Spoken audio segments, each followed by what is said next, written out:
Welcome to another episode of the Back Catalogue Spookcast.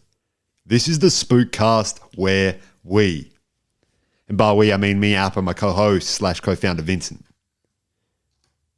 Is that what we say? I got to be. That's not what I say. That's what you say. We dive into the stream service. We tell you, the listener and the viewer, what is spooky and what is not. And we're just doing this for the month of October because it's Spooktober. And this is the Back Catalogue Spookcast. It's Spooktober, and you've probably seen by the title of this episode, we are doing Hereditary. Bless up. We're doing, I now got to look up the, I thought you were going to say some other stuff that would give me time to get my phone up. No, we're doing 2018's very own Hereditary. All right. Bless up. Bless up. Bless up. Because you need blessings when you're watching these kind of movies. Dude, all power to the Most High. You know what I mean? This is what has to happen in this movie. I'm going to give you the facts, then we're just going to get into this, okay? I'm telling you, bro, I had to help my neighbor out just before, and she said, "Oh, you're such an angel." I was like, "Thank God," because I watched that movie, I wasn't sure. And we'll get into that specifically. Yeah. So this has got the 90% on the Rotten Tomatoes. It's got the 7.3 out of 10 on the IMDb. It had, this is not what I'm looking. I'm not looking at the right things. I'm not looking at the right things here. It had a budget of $10 million and it made $80.2 million. That's what I'm talking about. Now, this is the synopsis for you folk out there, you spooky folk, you ghouls and goblins out there. After her mother passes away, Annie and the rest of the family are grief-stricken. Annie and the rest of the Annettes. Soon, strange things start occurring, and the horrifying truth about Annie's ancestry begins to come to light. And we're here. I just got shivers. You reading that? Vincent. You told me. Welcome. You told me, hey, last week wasn't scary. Wait, what did we do last week? Werewolf by night. Werewolf by night. Jack by day, werewolf by night. You wanted something scary. When I said that, because I think I'd just been out. Yeah, I'd been doing some things, for my own, I was on the grind. And I'd achieved some things. And I was like, yeah, this is awesome. I went out for a run. It was raining. I was just like, I'm just going to run as fast as I can for as long as I can. Yeah. And, a bit of an RTF, if you will. I don't know what really that meant. Return to form. Oh, okay. Or rich text format if you're in the computer science field. I thought it was like run to Foodland or something. Well, almost, but yeah. No, it's return to form. Okay. And you were texting me and I was going, you know what? I want to get messed up. Like, give me the scariest thing that you've got in the back catalogue of the streaming services. The streaming services where and Hereditary is the one that we chose on. Now the reason I went for this one was because I watched this in 2019's very own. No, actually, I watched this in 2018. Far out. My partner got it for my birthday on Blu-ray, and we were at our family holiday home. Well, that's not a good place to watch it. And this is like a place where when the wind blows, it blows. Yeah. Yeah, like Yarashi blows. blows. People are thinking that. Because that's sea breeze. That's sea breeze, but also it's an older house. So you get them creaks. So you get them creaks. And when you're walking around, you get them creaks. So we watched this movie and both my partner and I were like, we've made a huge mistake. Shout out Gob, you know what I mean? Shout out Joe Bluth. We made a huge mistake, and that night I had some of the wildest dreams that I've ever had. So I said to Vincent, I was like, let's watch this movie. And I'm going to see, because this is the first time since 2018 that I've actually watched Hereditary. Now, I want to talk about specifically we're going to get into just spookiest bits later. It's going to be a spookcast, so we're going to get into spookiest bits later. But I also want to just give you some facts on this director and another movie that he has made. So this is Ari Aster's very own Ari Aster. That's just his name? That's his name. That is his name. When you've got one name, Mans has probably got 16 names, but he's just picked one. That's top notch. But what do you mean? Just what? He's the name? His name is Ari Aster. Yeah, but a lot of the times, I'm comparing this to Ronaldinho. Right. Mans is just Ronaldinho, but he's like Ronaldinho, Gaucho, de Souza. There's 16, 17 names. But this guy's name is Ari Aster. Oh, okay. Okay, so it's not like Ronaldinho. No. It's not like Ronaldinho. It's not like Gaucho, bro. I thought it was Ari Aster. That was the name. Nah, sorry, I should have put a gap between Ari Yeah. and Asta. Yeah. But yeah, But people be saying his name Ari Aster. people be saying Because it his name. rolls. It rolls, dude. It rolls. It rolls. And this movie rolls along in a way that we're going to get into a bit later. Yeah. But he has also made a movie called Midsummer, which is Oh, that means. yes. So this is the same man's. This is this man's very own. Yeah. Mans loves a cult, is what we're finding out here. Yeah. Now, when he brings out a movie, not only does he love a cult, but he just makes a beautiful looking movie.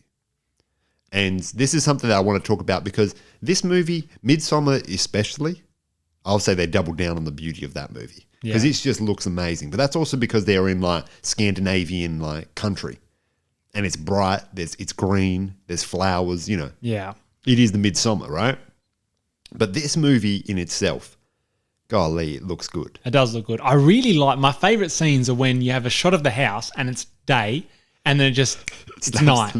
And they do that and then they do it night and day. And I just think, I don't know, it's so simple, but the aesthetic is really nice. But also they just get that house just like, I mean, the house looks great, right? Yeah, but also there's like a sense of stillness there, which is a bit eerie as well. Because you don't see any other houses in the vicinity because there's a few long shots and there was one shot that it almost looked like it was a miniature and it could have been. Yeah. But it was a shot from kind of above the house, but back a bit, and it looked like the blur, like the say bokeh, which is Dude, that's terms. That's that I camera know. things. That's yeah, okay, good. Yeah, for the folks at home, that just means when things that aren't in focus, kind of. I didn't actually know that term. I was saying that sarcastically. Oh, you're saying that sarcastically? Yeah. Oh, it's just like when you have. Like Boca Juniors? Like the Boca Juniors, like Boca Juniors versus River Plate, the most violent soccer game in the world or whatever. No, like portrait mode on your phone. Portrait mode. That's fake bokeh. Yes. Because the sensor isn't big enough to, whatever. I don't know enough about this that. is computer science things that this is not. You know a little bit about. This is like camera things. Photography things. That's right. So it just had a lot of that and it looked like a miniature and I thought maybe it was because like Annie and the Annettes be doing miniatures. Well, and this is the thing. So I think there's a couple shots throughout this where it does flick very quickly between miniature and then back to real world business, which is meant to link you to the fact that Annie and the Annettes, they're just out here doing miniatures. They're just doing miniatures. One thing I want to know is, like, I know Annie and the Annettes are doing miniatures and the husband seems like, he's drinking scotch at work, so he must be doing something pretty good. Yeah. He must be like putting funds into checkings and savings, but they're big funds. This is what I'm going to say. Where are they getting these funds for? Because that's a pretty decent property. That's a decent property, yeah. And I don't know if that's maybe the mother. But like also, it's out in the sticks. She's going to the store and it just looks like there's nothing there. So it's probably a somewhat rural place. Yeah. So they could have got a good deal on it, Well, that's the thing. You go rural and you might get a house and you're like, wait, this got a basketball court? That's right. And a pool? Well, because America's got a lot of ruralities, Well, yeah. You go Australia, you go rural and there's no one. Well, I mean, it depends on how rural. But you're saying like rural. Yeah. A lot of the townships, a lot of the townships that I drove past going through Victoria. Yeah. A lot of them were, compared to South Australia, they were less, they were a bit more built up. Mm-hmm. But man, some of them were like tiny. Like you go in there's a petrol station, there's the convenience store, and there's like the bank, and it's all in one. That's it. But that's it. That's it. And like you pick up your checkings, your savings, and then you deposit that checkings and savings to like the convenience store and your petrol station. Yeah. And I guess the thing about rurality in Australia is when you go real rural, it's just there's no greenery, there's no it is simply the hot earth. It's the hot earth, man. The beautiful hot earth. That's why they'd be living under the ground. Well, especially if you go Cooper Pedy. You've got to do that. But you'll meet a character or two in Cooper Pedy. That's all I'm saying. So I'm not sure. Maybe the grandma has something to do with the money as well because they got money. Yeah, Vincent, there is a sense of unease in this movie throughout the entirety of it. Obviously, when a movie starts off with death, it starts off with a funeral, or at least discussions of a funeral. With the funeral. It doesn't start off with the most light of things. So you're not coming in there happy. You're not giddy. You know, you're not coming into this movie like I come into a lot of horror movies being like, bro, I can't wait to get scared. I'm coming into this movie being like, man, I feel really uncomfortable. I don't want to get scared anymore. And I think that progresses very, very gradually. And then it has a peak in the middle of the movie. And then it comes back down to just sort of settle you in to the last 15 to 20 minutes of this movie in which things get buck wild. I think the pacing of this movie in terms of horror movie was absolutely brilliant because although you had lulls where you could relax, there was always something weird going on in the background. I mean, that's the thing. For me, a horror movie, when I watch a horror movie, because leading up to this, that day that I said, yeah, let's do it, I was balls to the wall. I was like, let's do it. Yeah. And then as I got closer to, I'm going to have to watch this movie, I'm thinking, I don't want to watch this movie. Can I just watch the first 20 minutes? Be like, nah, bro, I got too scared. But the thing is, let you do that, get into the movie because I watched it last night in the hour and a half before I went to bed. Yeah. I woke up this morning, immediately watched the last 20 minutes. Because that's the thing. You want to know. Yeah, I had to watch it, but it was just because it was past my bedtime. Like, it was 9 o'clock. I had to go to bed. No, that's fair enough. See, I was up to about 12 o'clock watching this movie because I got back home late and I was watching it. I wasn't able to watch it in my bedroom because like my partner was like, you can't watch this. Like we're not both having nightmares. That's right. Yeah, just one of us. So I'm sitting there just in the living room, just like, man, I hope like no one just pokes their head through the window or something, because I'll kill someone. I'll do it. And don't clip that separate to like, you know, I'm saying in the grand scheme of like fight, flight, or freeze. Yeah. If someone came into my house, I'd be swinging. Oh, you'd be swinging. Okay. Yeah. And I'm not talking about swinging like, you know, in the enjoyable and relationship sense. Oh, I thought you meant like swing dancing. No. Okay, you're not doing swing dancing either? I mean, I'll throw somebody like I'm swing dancing. Like, not to jump ahead, but like if a bunch of naked old people came into my house, I'd be swinging. Especially if they're smiling. Oh, dude. Bro, I've got thoughts we'll get into that. We'll get to that. Because we'll get into the last. Let's set the scene for me watching it. So I'm not a horror movie man. The last horror movie I watched was, did we watch, I feel like we've watched some sort of horror movie. I feel like I've watched the first Paranormal Activity. Yeah, that's fair enough. Oh, I've watched It. We went and watched It, didn't we? We watched that in the cinemas. That movie was trash. See, that's disrespectful to the first It. The first It was a good movie. But I didn't see the first It. I didn't go to the movie to see the first It. What do you mean you didn't go to the movie to see the first It? We saw it together. That is the first It. Well, that's the first of the remakes. Oh yeah, that was trash. No. Yeah, that was trash. Vincent, it was that was a movie where I was like, all right, I'm ready for you to do like wild things to me. And I'm like, bro, I could see this happening in advance. Yeah, but see, you came into that. See, this is the thing. This is the thing that I implore everyone to do. Okay? Don't come into a horror movie like Vincent with the algorithms playing out in your head. Yeah. See, that's me because I'm thinking I don't want to be scared. I don't want to have, I'm ready. Yeah, when they say expect the unexpected, I'm there. I've got my hands up watching my iPad. I'm like, I'm ready. My partner's looking at me like, what the hell? I was like, I'm ready. I don't know what I'm ready for, but I'm ready. You've got noise cancelling headphones on. You're like, I'm ready. I'm ready. I mean, yeah, I did have noise cancelling headphones on.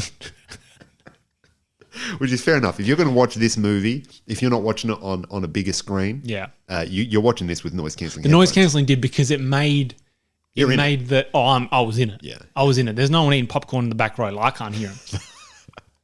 And yeah, so the whole, I'm in that movie. I'm like, I'm ready to go. And I will admit, it was very suspenseful for up until the last 15 minutes. It was. I just felt like the suspense was growing. Yeah. And I think that's really good in a horror movie because it wasn't just like jump scare. Oh, bro, this like clowns in your face now. Well, think about how many jump scares there were, and you probably think that there's actually none as a traditional jump scare where it's nothing, then it's something. Everything has a lead up to it. Even the we'll talk about two scenes specifically, but one being the head out of the car scene. Where the sister, that was wild. The sister is wild, having an anaphylactic shock, and she tries to breathe and puts her head out of the car and hits the stove. The deer was in the road. Yeah, man. So even that scene, it was foreshadowed in a way that you like everything about that whole sequence was foreshadowed. So the nuts were foreshadowed. There was earlier in the movie they were saying, "Hey, is there nuts in that chocolate bar?" Hey, Yeah. I think there might be. And they nuts in showed the Stobie pole with the little symbol on it. Yeah. But also you see the nuts getting chopped up, so you know something's going to go down. And then when you see her driving and then she's in the back and she starts to get more and more overwhelmed by the fact that her throat is closing up, and then she opens up the window. At that point, you're like, something's going to happen. She might fall out of this car. And then she hits the Stobie pole and her head comes off. That was wild. Was that wild to you? That was wild. Because especially she's on the cover of the movie. Yes, that's right. So I'm thinking, this person's a big part. Like she's the hereditary. She's the titular hereditary that will survive. Yeah, I don't know what hereditary means, but she's titular. It means it goes through the family. I thought that's what it. Yeah, that was my assumption, but I wasn't sure. Yeah. You know, like Boca. Like Boca Juniors. Like Boca Juniors. All right, shout out Maradona. Did he play? Yeah, he played Maradona. Was that the one where like Maradona like threw a flying knee, like perfect like Jorge Masvidal flying knee, and just knocked a dude smooth out? I don't know. That might have been when he was playing for Napoli. Because that was wild. I've seen this video and it's just heads like throwing kicks. Bro, soccer in the 80s was wild. Like they did cocaine before they got on. I know Maradona did. Oh, yeah, 100%. But that's why he did the golden fist, you know? The golden fist. What was it? The hand of God. Hand of God. The golden fist. But yeah, I think for me, and we're going to get into, I mean, we just do spoilers. We do here, spoilers so here. Don't even They need to put that at the top of the show. I don't even put that in. That's right. This is the podcast where we do spoilers. And the things that scared me the most in this movie were, number one, Annie's mother. Yes. In the room, and she was shadow? just there, and she was just there, and I was My goodness. and that was right at the start, and I was thinking, oh man, like this for real. Dude, when like tingles go down your spine when you see that. I'm getting tingles now. And then the other ones were what was the dude's name? Peter, yeah, the brother. Peter. Yeah. And he's in the room, and Annie's there in the corner. Annie? Yeah. Or towards the end. Right at the end. Yeah, this is like right at the end. And they're in the corner of the room. Yeah. And it just holds there. And she's not moving. She's just in the corner, and you're just thinking, what the hell? There's the and other. You're just waiting for it. Yeah. There's the other scene with Peter where his sister had died at this point, and she's just sitting. The noise happens, and then he sees her in the corner of the room, and she's looking at him, just staring at him. And then the head falls off, and then it turns into the ball. Dude, that's scary. So what this movie does really well is it puts everything that it needs to put in the center of the frame. I mean, I know that, when Annie's in the background, Peter's in the center of the frame, but they're not hiding that. They want you to know that that's there. They want you to know that the scary thing is right in front of you. I feel like that's scarier. Well, that's because they did it well. Yeah, that's right. Yeah. That's right. Obviously, I don't watch horror movies. I'm not a horror movie connoisseur. Shout out the ice cream.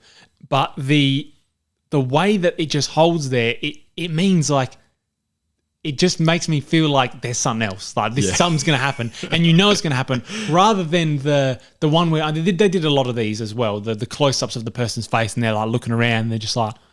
They're like screaming. And then their mouth just goes wide and like a gape. Yeah. Yeah. And that doesn't scare me as much because I'm like, well, there's going to be, I'm prepared. You've prepared me now. Yeah. You've been like, Vincent, sit down, get your fists up. Like there's something coming. Well, I mean, even the thing that this movie does well as well, other than the fact that it's scary, is that it's also just harrowing. Like the scene in which Peter comes home after his sister gets her head knocked off, and he just walks into the house, goes into bed. Because that's freeze, man. That's freeze. Oh, I mean, exactly right. And then there's the shot of him as the sun comes up, and he hasn't gone to sleep. That was, I think, for me, that was the most terrifying bit of the whole movie. Yeah. I think from there, that was it. That was peak horror for me. Because you're in Peter's shoes then. Because I'm in Peter's shoes, I'm just thinking, and because it's coming. Yeah. You hear the sounds were great. You hear Annie going down. The Annettes they're not there with her this time. Well, one of them is there, but like she's missing a couple of things. She's missing a couple, and you just know it's coming, and you hear the door close, and then the scream. That actress, absolute top tier. Because can I say something about that actress? So Toni Collette. Australia's very own Toni Collette. She's Australian. She's Australian. Because I liked her in Knives Out. She was in Muriel's Wedding. She was the titular Muriel from Muriel's Wedding, that classic Australian movie. So, Toni Collette, right? puts on this absolute masterpiece of a performance, right? Let me tell you something about how much Toni Collette is disrespected. She was not nominated for an Oscar. Yeah, but that's because you probably got to know the right people. Yeah, but here's the thing. This is one of the biggest snubs in my living years. Yeah. This is one of the biggest snubs of a nomination that I've ever seen. Have you seen anyone act that well?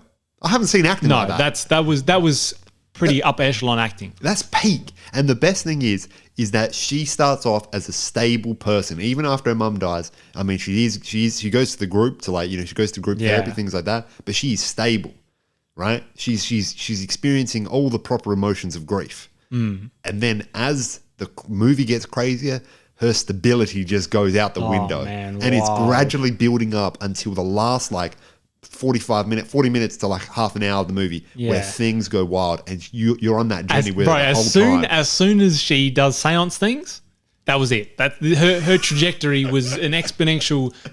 I guess her mental clarity was absolute decline exponentially, and her insanity was just through the roof. And I mean, you might sit here and you're thinking, what's the meaning? What's the reason that this movie is here? Why are they wanting this movie to? What's the story they want to tell? And it's don't do demon business. That's right. Don't do seances. I feel like that's most of these horror movies. Don't mess around there, all right, Ollie? Yeah, dude. Yeah. You especially, man. Yeah, hey. Tried to bring a Ouija board into this space. This is a safe space. This is a cleansed and safe space. The only spirits I want here is Pokemon spirits and Legos. And I mean, that's fair enough. Because you just be building Legos with spirits. That's a vibe for me. Well, I don't want to rock with any spirits, man. I don't want to see apparitions. I don't want to be that dude that's like, hey, let's go here. No, but the thing is, you do Lego spirits, you just get that that little thing that they use to take off the bricks, and you just be like, well, try me. Like level spirits? Is that what you mean? What? Oh, Lego. Okay. Lego. Yeah. Lego. I'm saying you show them that tool that gets Legos off, and they're just like, all right, we're just gonna build this. We're just gonna build this model of the Taj Mahal, and I'm on peace out, all right? I just want to build the Seinfeld set. Right, shout out Seinfeld. This is collector's edition. edition. See that on the. This is collector's edition. I might not take this out of the box, but this is what it is. Yeah. So yeah, Toni Collette was not only snubbed, but this performance is not talked about enough. When she was there in the bedroom, and that was some of the best acting I've ever seen, but also that was terrifying. When she's in Peter's room? Yeah. Yeah. No, when she's in her room, when she's yelling. Oh, because she's after her daughter. Straight after, yeah. Right. Yes. Yeah. Yeah. Well, I mean, here's the thing. This movie, these are just people. There's no special things. They're not like SAS operatives or something, right? In horror movies, like this dude's SAS operative. He's going to survive, but he also does miniatures. But he does miniatures. But then the bookworm survives usually. Like this is just a family who are going through grief that everyone has experienced in their life. So when you see Toni Collette on the floor because her daughter's, you're like, how would I even react in that situation?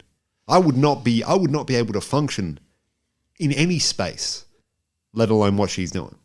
Anyway, Toni Collette, goat tier. If you're going to watch this movie for something, you got to watch this movie for her. Yeah, I think all the acting was really, really well done. Yeah, I mean that the guy that played Peter, really good. Yeah, the dad was just like he was just like, bro, I'm a fish out of water here. Yeah, I'm doing good acting, but I'm a fish out of water here. I ain't got much to do because everyone's just crazy around.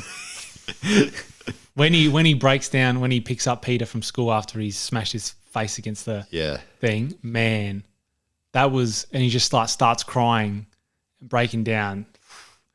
I think things like that made this movie realistic, but it just added to the whole experience because you just realize, man, these just regular people. Like this isn't SAS operative Steve.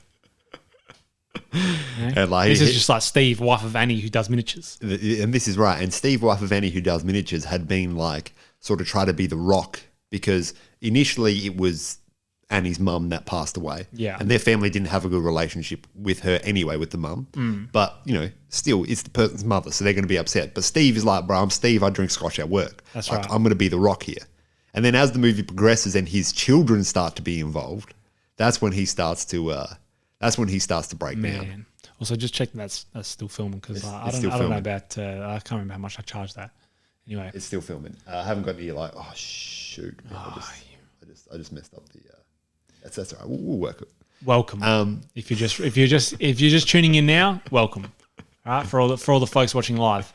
So, Vincent, I want to specifically talk about my favorite bit in this movie, but also a bit that I never want to watch again. Okay, because you do your thing, and then I've got things to talk about. Because as a non-horror movie. Okay, so when there's a particular shot in this movie that fits into like my top 5 dead or alive, most just bone-chilling scenes in a horror movie, right? So I'm just going to go through my top 5 dead or alive right now. Oh, you're going to do that? I'm just going to go through my top 5 dead or alive. Yeah, it's a video and a video. Like this is bone-chilling like bits in horror movies. Yeah. Right? So one of them is from The Conjuring. The Conjuring's very own The Conjuring.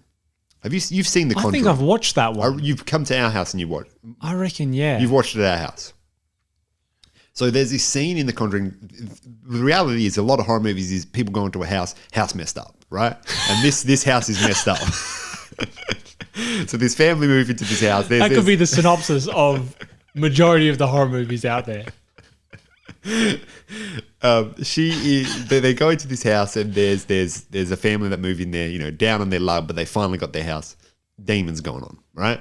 There's this scene in which this daughter she sleepwalks, and when she sleepwalks, she hits her head on a wall, on a bookcase. In that scene, there's this bit in which the camera pans up and there's just this demon on top of the bookcase, and it zooms into this demon's face. And the first time I saw that, all the blood just felt like it left my body. I was just in a state of shock, right? The other one is there's this movie called The House by the Cemetery. And man's is, you buy a house messed up. Like this, it's the same business. Same premise. Right?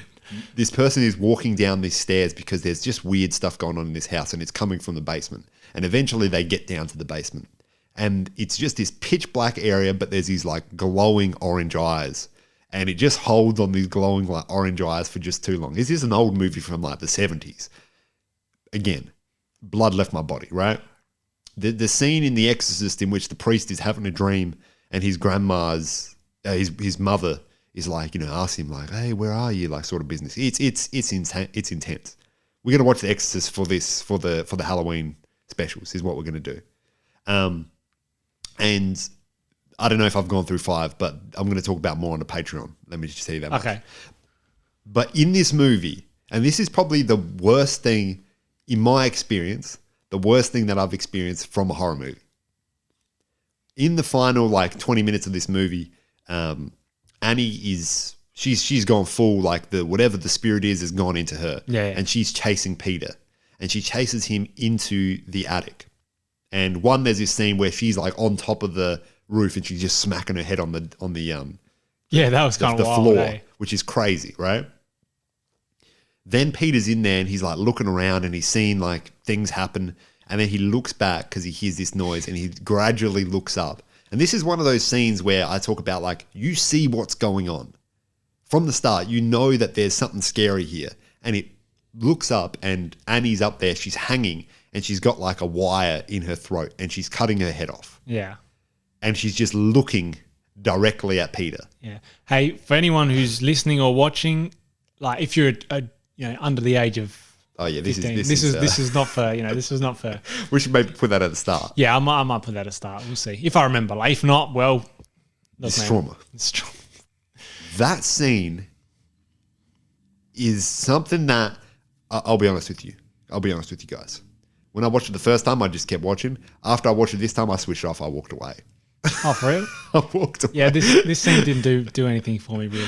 I was in such a state of just like I just felt so unnerved throughout that bit, especially as she starts to speed up, and then eventually when she kills herself, and then you look down, there's the 3 naked old people in the thing smiling. Stuff like that takes me out of it, man.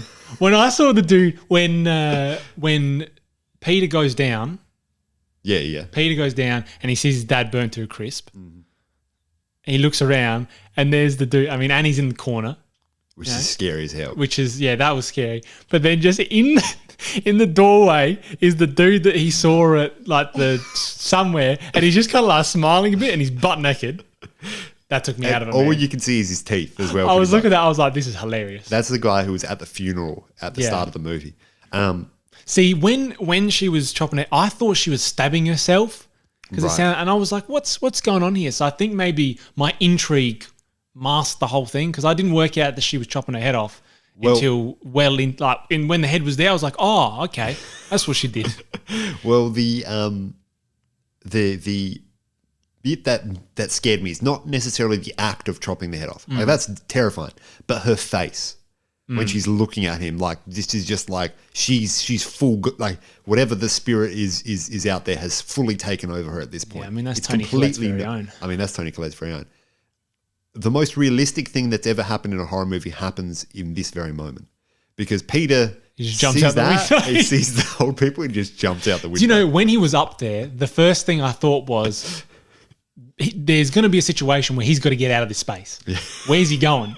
And I'm looking at the window. I was like, well, there's your answer. There's your answer. And and that's it. And then, he's King Tutankhamun and there's butt-naked old people in the treehouse. Yeah. And he becomes King Tutankhamun, which is pretty wild. Yeah. See, I'm going to be honest, I don't know. The movie kind of fell apart for me when that kind of stuff happened. With the Tutankhamun bit? Not the Tutankhamun, before that. After... Like when things go real crazy. When things go real crazy, it just kind of was a bit comical to me because there were butt-naked old people, which you're looking at that and you're just like, what am I supposed to do? What am I supposed to do with this information? Like this visual information? I'm going to laugh. Yeah, I'm putting the hands down now because I know, and also I know it's getting crazy. She's in the corners. When I think after that part where Annie was in the corner and Peter was on the bed and it was just holding there and then he gets up and then he looks around and she's like scurrying around. Oh, dude. After that, I think it was just like, well, this movie just drops off for me. See, this climax is for me, and this is for me, right? Not for you, right? This is my very own me. One of the most terrifying experiences that I've had in a horror movie. Really? The last bit. That last when Peter when old mate burns to a crisp, when Stephen with the Scotch. See, that made me laugh as well. That was funny because she's going, you've got to burn this book. You've got to burn this book. Oh, okay, I'll do it.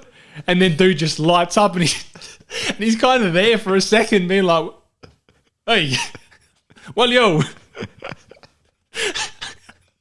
If that was an iTow, 100% he'd be saying, well, yo. Like, well, yo. He'd be asking, like, what's going on here? Yeah. Well, there's a bit of inconsistency in that bit. I don't understand why he gets burned. He done nothing wrong. Because I think it doesn't matter. They're both going to die. I mean, yeah. So, it's either like...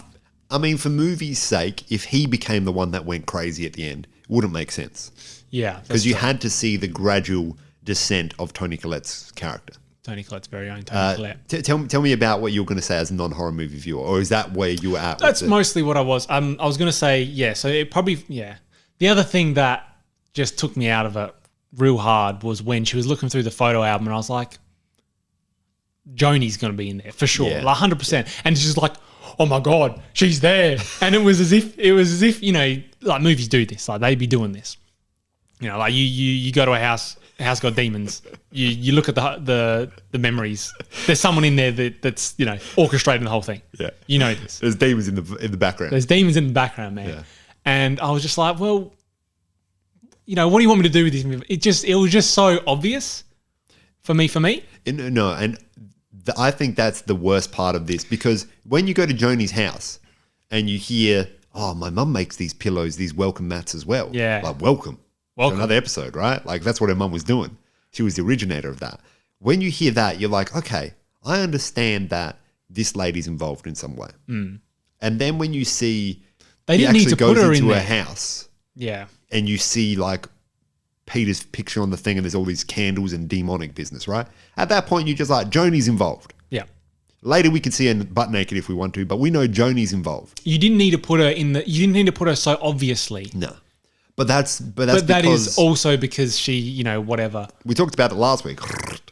Here's the 5 reasons why Joni's involved. Here's the 5 reasons. Top 5 reasons why Joni's involved. Yeah, see that took me out of it. That took me out of it. And yeah, just especially for such a like a clever and it was well-paced clever. movie. Like the Stobie pole with the thing on it, and then like heads off. Yeah. You know, in 2 senses. What's the second sense? And then for the head. You know, because she'd be doing the. I thought you were saying heads off in 2 senses, and I was thinking, heads off in 3 senses. Yeah, no, that's fair enough. That's fair enough. But see, that was very, very clever, and yeah, I think it was measured approach. Honestly, I think the best part of this movie was just the growing suspense, and it was just, and you know, I haven't felt that in many movies. One movie, this is a different type, but in Captain Phillips, bro, movie is suspenseful as all hell. Because you're just sitting there and you know bad things are going to happen. You know that the possibility of all these wild things happening, you know it's coming. And you know at some point, like, one person's going to overthrow the other as a captain. Yeah. Like, you know that's happening. That's right. Like Annie, she overthrow, bro. She overthrow Steve. She overthrew Steve, She overthrew Steve. Through, like, just straight up arsony. Arsony? Yeah, arsony. Arsony, yeah. Arsony. Doesn't sound like right. Arsony Wenger. Right, this is a soccer This heavy. is a soccer episode. That's far out. There's a lot of soccer references. Shout out Gaucho. But yeah, it was. I think like I said, it was an awesome movie, suspenseful up to that part, and then it got too buck wild horror for you. movies. Yeah, when Annie was chasing Peter and he was, and I was just like that's. I understand how that's scary, but for me, I go in there. I'm like. That's what your algorithms have allowed you to see that because I'm not a horror movie person, so I'm in that in that state. Yeah, and I'm a person that my cousins and I love horror movies. We watch many horror movies together. Yeah, and one thing that we always do is we just we want ourselves to get scared. So we'll be there. We'll be like, oh my god, what's going to happen next? Like we're doing those, right? We're not one of those people that are like, this is not scary. You know those. I'm not saying that that's what you do, but that's what I do. You know how you're in a this is not, bro. This sucks. This sucks. Oh no, this sucks, bro. But you know how there's these people in you're watching like a horror movie with, especially as you like grew up, and there's a person that's sitting in the room. Yeah, they're doing these ones, babe. Don't worry, stick with me. This isn't scary. And they're staring like. Like, why is your heart rate increasing? Because I love you, babe. Like, why else would it increase when I'm around you, you know? Anyway.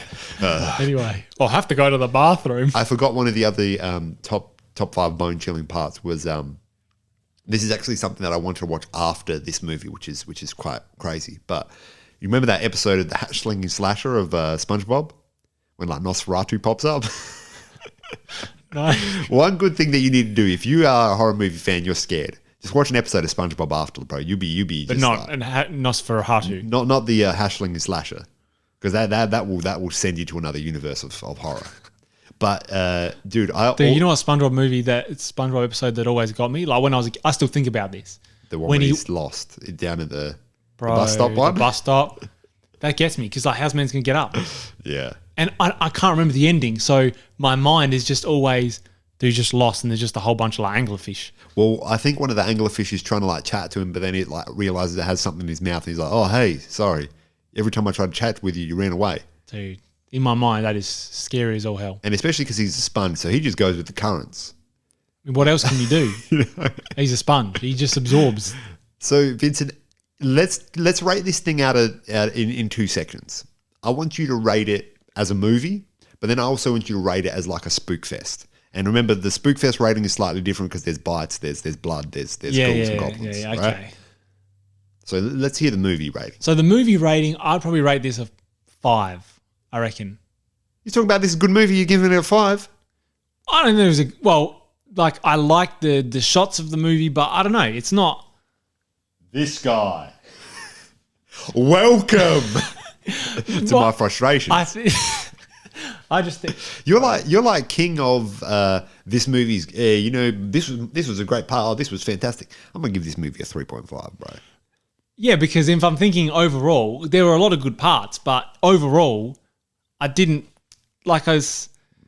I think the end fell off too much. It fell off too hard, man. It fell off hard. It fell off hard. To be honest, I was going to go for maybe like a 6 or a 7 going into that part.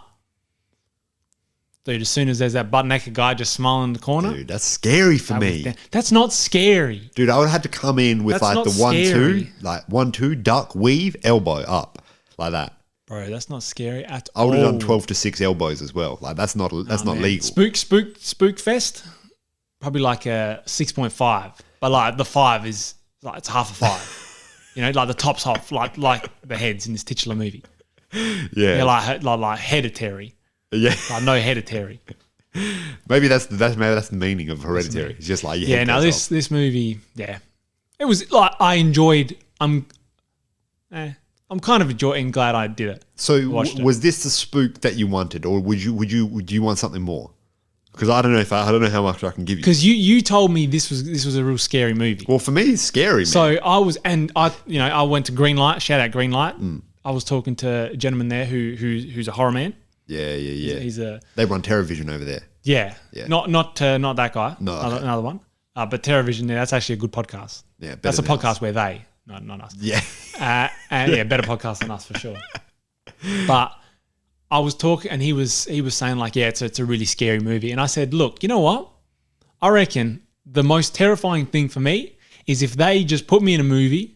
There was a black screen for like 35 seconds. Someone turned the light on, just sitting in a chair, and he was just like, you're going to die one day. Turns the light off. That's it for me. That's it, because that's existential crises for the next week and a half. Yeah, I mean, look, if we get into like a documentary about AI and the potential risks, that's it for you. That's terrifying. Yeah. That is terrifying. But also, Black Mirror, most of those episodes of Black Mirror, I would say they're scarier than these.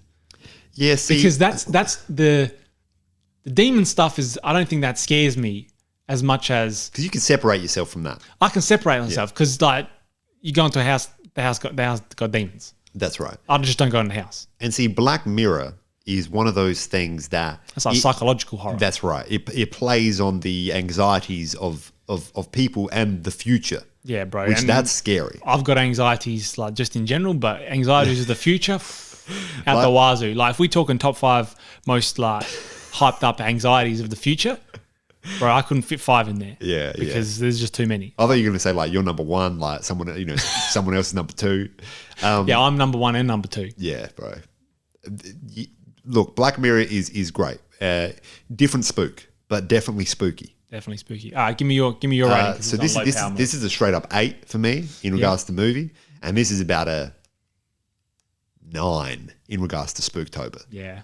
Like I'm talking about 9 has a bite out of it. It's decaying in spaces. Yeah, it's wild. I have to say like I said, the scariest parts of this movie was Grandma in the corner. That one, because that was straight out the gate. That was straight out the gate, and it was at a time where it was really. I still had the fists up. Yeah. I was still ready to arc on anyone, but it was just for a split second, and it was just so. Like I noticed that, I don't know if it was just because I'm watching it on my iPad, but you couldn't really see the face. Yeah, you might have had to turn up the brightness a bit, but it's like dark. It's a bit almost. Yeah, that's right. We got low power modes over here. Yeah, we got low power modes. Oh man. Just continue now. We're good. Yeah, it was most definitely. That was scary. And when she's up in the corner because you can't see her at all. Yeah, dude, that's. And when she scurries out of there, dude, I was like, ooh, I went like that. Yeah. Hey, Vincent. Also, the photo of the grandma having the coins on her and she's got the thing on there. Yeah. I was like, what is this? This is her wedding. Because it almost looked like they were about to throw up in a chair and carry around the like Mazel Tov. Yeah. Style. Yeah. Yeah, like she just broken the glass and she's up on the chair. Yeah, but I think in this case, like I'm not meaning to. Yeah, I don't want to make a mockery of that religion. But in this case, they're doing straight up demonic things. They're doing demonic things. Here's the thing, right? Kids out there, watch horror movies. You can do that sort of stuff. If you see stuff in horror movies, you're like, I'm going to do that at home. Don't. Yeah. Hey, let me tell you one thing. That was Hereditary, and this is the back catalogue. Talk soon.